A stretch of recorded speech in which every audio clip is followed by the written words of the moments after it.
Fala pessoal, Rafael Cordeiro aqui de novo, aqui trazendo para vocês só mais uma atualização aqui de Bitcoin dos últimos dois vídeos que nós fizemos aqui para acompanhamento desse preço. Então vamos lá para a gente atualizar aqui o que de novo aconteceu, seguindo aqui a análise que a gente já tinha feito. Se você está acompanhando aqui essas nossas análises, você está bem posicionado. Então vamos lá. Na última análise que nós fizemos, estávamos analisando com mais detalhes esse movimento aqui. E agora, como já tínhamos mencionado, como uma grande probabilidade nos vídeos anteriores, esse movimento de rompimento dessa região ocorreu. Então vamos reescrever esse momento, recontextualizar para a gente poder detalhar mais uma vez de uma forma aqui bem educativa para você entender como funciona o comportamento do preço dentro das tendências, dentro dos factorais de tendência. Então vamos lá. Recapitulando aqui a última análise, na primeira análise a gente estava aqui nesse movimento formando quase que uma bandeira de baixa aqui dessa tendência de baixa no gráfico de 4 horas, nós já contextualizamos isso aqui, aonde está isso aqui, então não precisamos voltar nesse ponto. E aí no segundo vídeo que a gente atualizou a análise que a gente tinha parado aqui, colocando como a maior probabilidade da continuação de baixa dentro desse contexto. Se você não pegou essa análise, volta aí nos vídeos anteriores que você vai encontrar esse ponto onde paramos aqui. Então, visto isso, o preço seguiu como esperado, dando continuidade na tendência de baixa. Porém, já no segundo vídeo que nós fizemos, esse preço rompeu o fundo anterior e não teve continuação. Retornamos para mais próximo do topo anterior, daí continuamos a tendência, porém com mais um rompimento sem continuação. E aí retornamos já com os touros cada vez mais identificando a fragilidade dos ursos em não conseguir continuar a tendência. Dessa vez os touros formaram um contra-ataque mais pesado, já inclusive até rompendo o topo anterior, porém sem muita credibilidade ainda, visto que nós estamos num momento aqui de conflito no preço, até mesmo precificando todo o cenário macro que está acontecendo e tal nos mercados. Os ursos novamente defenderam a posição, porém, mais uma vez, usando aqui do seu último estoque de venda, diríamos assim, para carregar essa tendência, rompendo fundo descendente anterior mais uma vez sem continuação. E aí, colocamos aqui nos últimos vídeos com a maior probabilidade da gente voltar para buscar um topo descendente, porém formar aquele famoso ombro, cabeça-ombro que inverte as tendências. E aí foi exatamente isso que aconteceu. Essa grande pernada de alta aqui dentro do 4 horas está servindo para confirmar isso daqui como um fundo ascendente do gráfico diário contra esse fundo anterior, que é o que tínhamos já mencionado nos vídeos anteriores. Agora esse fundo está praticamente confirmado. Para confirmar mais ainda este fundo ascendente, precisamos de um pivô de alta mais claro, visto que isso daqui ainda não configura claramente um pivô de alta, o que esse pivô de alta vai servir para trazer ainda mais credibilidade para os touros. Porém, como estamos lá no semanal e no mensal, num contexto de padrão de equilíbrio, ainda precisamos ter um pouco de cautela aqui antes de imaginar que Bitcoin vai para a lua e tudo mais que a gente vê por aí, enfim. Ainda estamos trabalhando dentro de um padrão de equilíbrio. Então, temos aqui as resistências do padrão de equilíbrio e estamos, nesse momento, enfrentando as resistências das médias móveis. Então, a partir daqui, tenderemos a ver um conflito maior se os touros, de fato, quiserem enfrentar essas ordens de venda desse range de resistência que estão posicionados aqui, ou se vamos retornar mais uma vez para dar continuação nesse padrão de equilíbrio. Então, pessoal, dentro de padrões de equilíbrio, que só vai mais um ponto educativo aí para vocês, dentro de padrões de equilíbrio, conforme a gente vai entrando nos gráficos menores para obter mais detalhes aqui do que está acontecendo aqui dentro, cada vez mais a gente vai vendo coisas confusas nos gráficos menores. Então, antes de você imaginar que o preço está sendo manipulado e tal, está havendo uma conspiração, enfim... isso é normal, os gráficos menores ficam confusos para poder precificar um padrão de equilíbrio. Então, para o preço continuar andando de lado, não é, os gráficos menores não podem seguir uma tendência, eles têm que quebrar o início das tendências já no início, para o preço continuar cada vez mais afunilando, perdendo volatilidade. Nesses pontos é onde a gente vai vendo perda de volume e o preço vai se estreitando dentro desse range de padrão de equilíbrio lá no mensal, o nosso inside bars.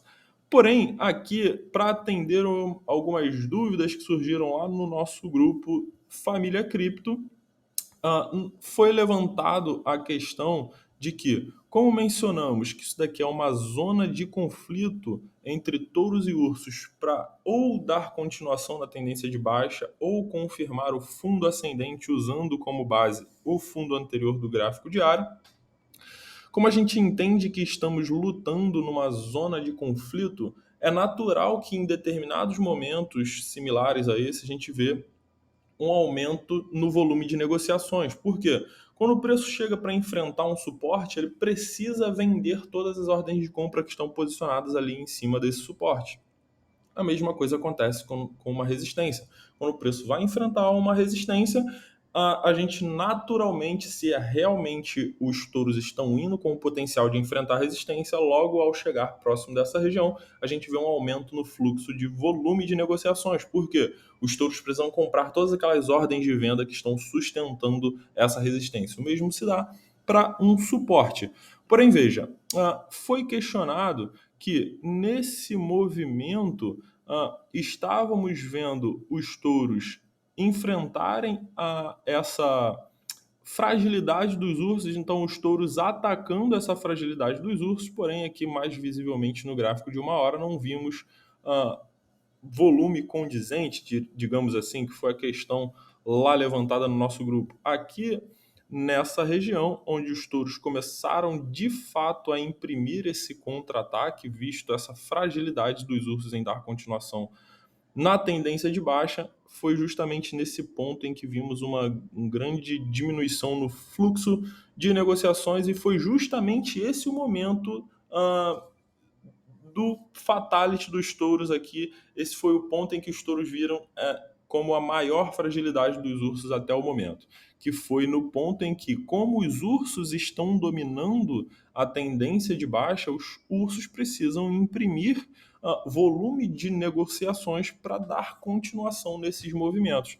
Porém, quando cada vez mais esse fluxo de negociações diminui, tendo os ursos o controle da tendência, é justamente quando os touros veem todo o cenário, todo o contexto de fragilização, e aí quando esgota o fluxo de negociações da tendência de baixa, é onde os touros encontram fragilidade suficiente para atacar. Então, aqui logo após a confirmação desse mais um pivô de alta, que aqui a tendência já tinha se invertido, a tendência continuou, e aí voltamos aqui ainda numa tentativa de ataque dos ursos. Veja que touros inverteram a tendência, porém rompendo topos sem continuação, aqui os ursos usando o topo anterior como resistência do movimento para usar como base de contra-ataque. E aí aqui vimos o último contra-ataque dos ursos, e quando foi chegando aqui no suporte conquistado pelos touros, vimos quase um esgotamento do fluxo de negociações, que foi, diríamos aqui, interpretando o mercado nesse movimento, é que aqui nessa defesa dos ursos eles esgotaram todo o seu estoque creditável de vendas nesse movimento, visto que ao chegarmos numa região de suporte, precisaríamos ver cada vez mais próximo dele um aumento no fluxo de negociações, porque aqui possuem ordens de compra dos touros. Quando cada conquista de um fundo ascendente, os touros sobem suas ordens de compra para o próximo fundo. Então aqui os touros usaram como base de preço para posicionarem suas ordens de compra, e ao chegarmos nessa região, se os ursos de fato querem enfrentar isso daqui para devolver a tendência de volta para baixo, então nesse ponto precisaríamos ver um aumento no fluxo de negociações, e não foi o que vimos. Então os touros identificaram isso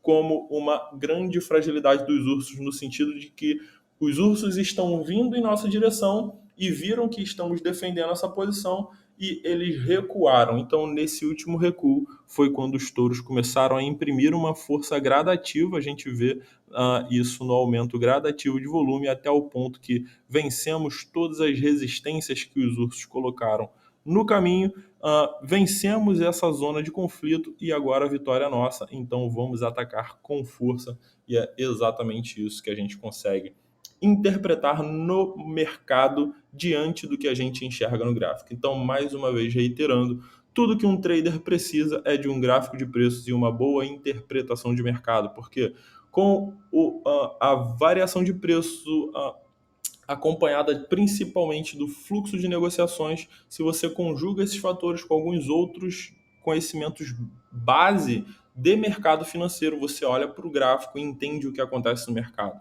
De modo que o gráfico é só a sua lente para você enxergar aquilo que acontece no mercado. E com uma boa interpretação, você sabe como estão pensando os compradores e como estão pensando os vendedores. E aí, isso te coloca numa posição favorável de você jogar sempre no time vencedor. Então você olha o gráfico, identifica o comportamento das duas forças convergentes e você consegue identificar que a força compradora está mais forte nesse momento, a força vendedora está mais forte nesse momento e essa hegemonia vai durar mais provavelmente até certo ponto, ou essa hegemonia não vai durar até mais ou menos provavelmente até certo ponto. Com isso você vai montando suas operações, estabelecendo com elas relações de risco-retorno extremamente favoráveis para você se posicionar sempre do lado do time que vai tender a sair vitorioso de cada movimento. Então é isso aí, pessoal. Mais uma atualização de análise para vocês, com sempre mais conteúdos educativos aí para vocês melhorarem cada vez mais a ótica de vocês. E quanto mais vocês conhecem a verdade da análise técnica, mais você vai ter facilidade de rejeitar as mentiras que tem por aí, principalmente na internet brasileira. Então é isso aí, pessoal. Mais uma análise para vocês. Um grande abraço. Valeu!